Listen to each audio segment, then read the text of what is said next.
آج کا خطبہ عنوان ماحول کی آلودگی کا سبب بننے والا ہر شخص ایذائے مسلم کا مرتکب ہے۔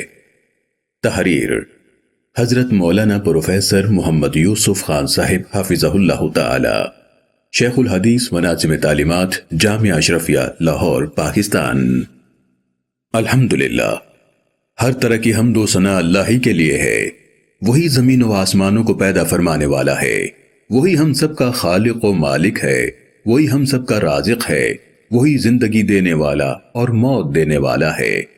میں گواہی دیتا ہوں کہ اللہ کے سوا کوئی الہ نہیں، وہ واحد ہے، اس کا کوئی شریک نہیں، اور میں یہ بھی گواہی دیتا ہوں کہ حضرت محمد مصطفیٰ صلی اللہ علیہ وسلم اللہ کے بندے اور اس کے چنیدہ رسول ہیں۔ بعد ازاں عن عبداللہ بن عمر رضی اللہ تعالیٰ عنہ قال قال رسول اللہ صلی اللہ علیہ وسلم المسلم من سلم المسلمون من لسانہ ویدہ، رواہ البخاری و مسلم۔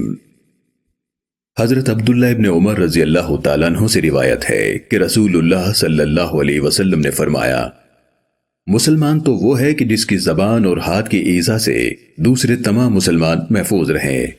اسے امام بخاری اور امام مسلم نے روایت کیا ہے۔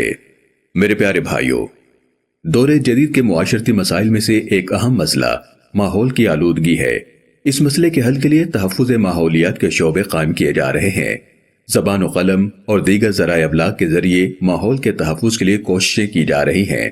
ماحول کی آلودگی کثافت کا فضا اور خلا میں پیدا ہونے والی خطرناک تبدیلیوں کی بنا پر مستقبل میں انسانیت کے لیے شدید خطرات سے آگاہ کیا جا رہا ہے۔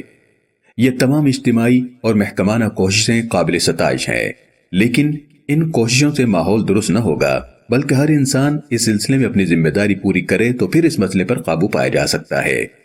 لفظ ماحول عربی زبان میں دو لفظوں کا مجموعہ ہے، ما بمانی جو کچھ اور حول بمانی ارد گرد، لہذا ماحول کا معنی ہوا جو کچھ ہمارے ارد گرد ہیں، یہ فضا، یہ جگہ، یہ گھر، یہ ساتھ رہنے والے انسان، یہ دیواریں، یہ راستے، درخت، پودے، یہ پانی، یہ سب کچھ ہمارے ماحول کا حصہ ہے۔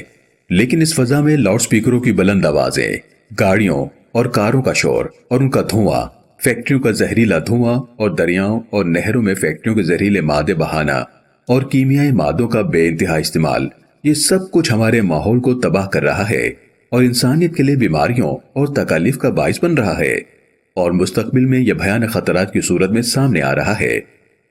میرے پیارے بھائیوں، اسلام نے زندگی کے ہر پہلو میں مسلمانوں کو آداب و احکام سکھلائے، زندگی کے ہر مرحلے میں پاکیزگی کا حکم فرمایا، ہر اس چیز سے بچنے کا حکم دیا جس سے دوسرے مسلمان کو تکلیف پہنچے، ہر تکلیف دہ چیز کو دور کرنے کا حکم دیا، اور مسلمان کی شان یہ بیان کی کہ اس کی زبان اور ہاتھ یعنی قول و عمل سے دوسرے مسلمان محفوظ رہیں۔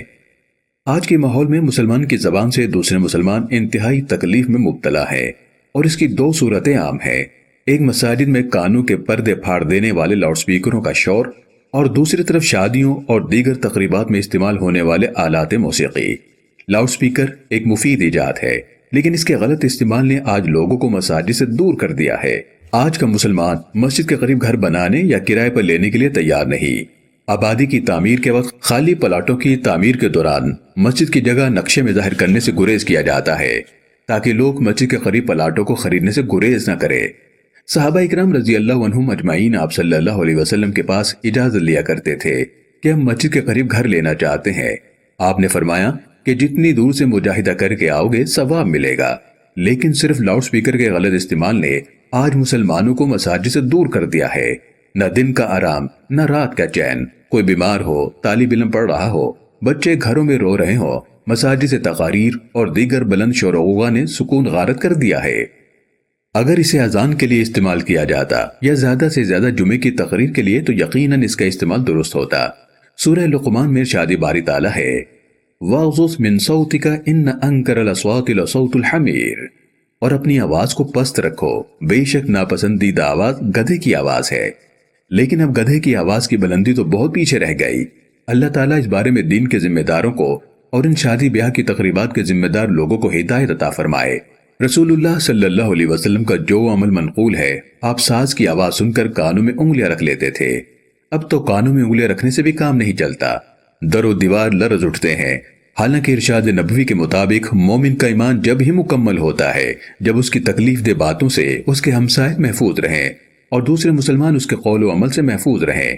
لیکن آج کے انسان نے اپنے عمل سے بھی ماحول کی لطافت کو کثافت زدہ اور پاکیزگی کو گندگی سے تباہ کر کے رکھ دیا ہے۔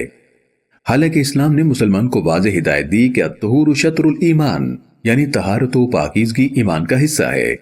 حضرت ابن عباس رضی اللہ عنہما سے روایت ہے کہ ایک شخص پیشاب کی چھینٹوں سے نہیں بچتا تھا، اسے قبر کا عذاب ہوا۔ اسے امام بخاری اور امام مسلم نے روایت کیا ہے۔ حضرت ابو ہریرہ رضی اللہ تعالیٰ عنہ سے روایت ہے کہ رسول اللہ صلی اللہ علیہ وسلم نے فرمایا، دو لعنت والوں سے بچو۔ عرض کیا گیا وہ کون ہے؟ فرمایا، ایک وہ شخص جو لوگوں کے راستے میں قضاء حاجت کرے اور دوسرا وہ شخص جو لوگوں کے سائے کی جگہ گندگی پھیلائے۔ اسے امام مسلم نے روایت کیا ہے۔ ابو داود کی روایت میں جو حضرت معاذ رضی اللہ تعالیٰ عنہ سے منقول ہے، ایک اور شخص کو لعنت کا موجب قرار دیا جو دریا کے کناروں پر یعنی پانی پینے کی جگہوں پر گندگی کرے۔ حضرت ابو ہریرہ رضی اللہ تعالیٰ عنہ سے روایت ہے کہ جب آدمی سو کر اٹھے تو اسے ہدایت دی گئی کہ 3 مرتبہ ہاتھ دھو کر پھر پانی کے برتن میں ڈالے۔ متفق علیہ۔ حضرت ابو ہریرہ رضی اللہ تعالیٰ عنہ سے روایت ہے کہ کھڑے ہوئے پانی میں پیشاب کرنے سے منع فرمایا گیا ہے۔ غور فرمائیے، اب نہروں اور جوہڑوں میں گندگی پھیلانے اور فیکٹریوں کے کیمیکلز کو نہروں میں بہانے اور اس طرح آبی جانوروں کو نقصان پہنچانا اور پینے کے پانی کو آلودہ کرنا شرعی طور پر بھی جائز نہیں۔ رسول اللہ صلی اللہ علیہ وسلم نے ہمیں فضا کی لطافت اور پاکیزگی کے بارے میں انتہائی حساس رہنے کا حکم فرمایا۔ جمعے کے دن مسجد نبوی میں لوگ جمع ہوتے، مسجد میں پسینے کی بدبو پھیلنے لگتی۔ آپ نے جمعے کے روز خوشبو لگانے کا حکم دیا، مسجد میں کچا لہسن اور پیاز کھا کر آنے سے منع فرمایا۔ ایک روایت میں فرمایا کہ جن چیزوں سے انسانوں کو گھن آتی ہے ان سے فرشتوں کو بھی گھن آتی ہے، لہٰذا بدبودار چیزیں کھا کر مسجد میں نہ آیا کرو۔ سبحان اللہ۔ مسلمان کو اتنا لطیف اور پاکیزہ رہنے کا حکم فرمایا کہ فضا میں مسلمان کے عمل کی وجہ سے آلودگی نہ آنے پائے جو دوسروں کے لیے تکلیف دہ ہو، لہٰذا موٹر سائیکل، رکشہ اور کار اور ویگن والے مشینوں کو درست نہ رکھ کر فضا کو آلودہ کر کے شرعی طور پر مسلمانوں کو تکلیف دینے کا سبب بن رہے ہیں۔ اور اسی طرح آج کل فصلوں اور دوسری چیزوں کو جلا کر جو دھواں پیدا کیا جا رہا ہے، جس سے اسموگ کی مہلک ترین کیفیت سامنے آ رہی ہیں، یہ بھی بچوں اور مریضوں کے لیے انتہائی تکلیف دہ ہو چکا ہے۔ رسول اکرم صلی اللہ علیہ وآلہ وسلم نے کھانے پینے کی چیزوں کو بھی ماحول کی آلودگی سے بچانے کا حکم دیا۔ مشکات شریف میں برتن کو ڈھانکنے کے حکم پر مشتمل احادیث ایک تفصیلی باب میں جمع کی گئی ہیں، جس میں رسول اللہ صلی اللہ علیہ وسلم نے ارشاد فرمایا کہ رات کو برتنوں کو ڈھانک دیا کرو۔ ایک مرتبہ ایک انصاری صحابی ابو حمید مقام تنقیح سے آپ صلی اللہ علیہ وسلم کے لیے دودھ لائے۔ آپ نے فرمایا، تم اس دودھ کو ڈھانک کر کیوں نہیں لائے؟ اور کچھ نہیں تو اس پر ایک لکڑی ہی رکھ لی ہوتی۔ اسے امام بخاری اور امام مسلم نے روایت کیا ہے۔ میرے پیارے بھائیوں، لہٰذا آج کے دور میں ماحولیات کی آلودگی کا باعث بننے والی اشیاء کو روکنا بھی ثواب کا باعث ہے۔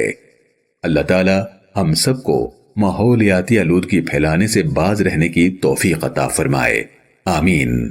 وآخر دعوانا ان الحمد للہ رب العالمین۔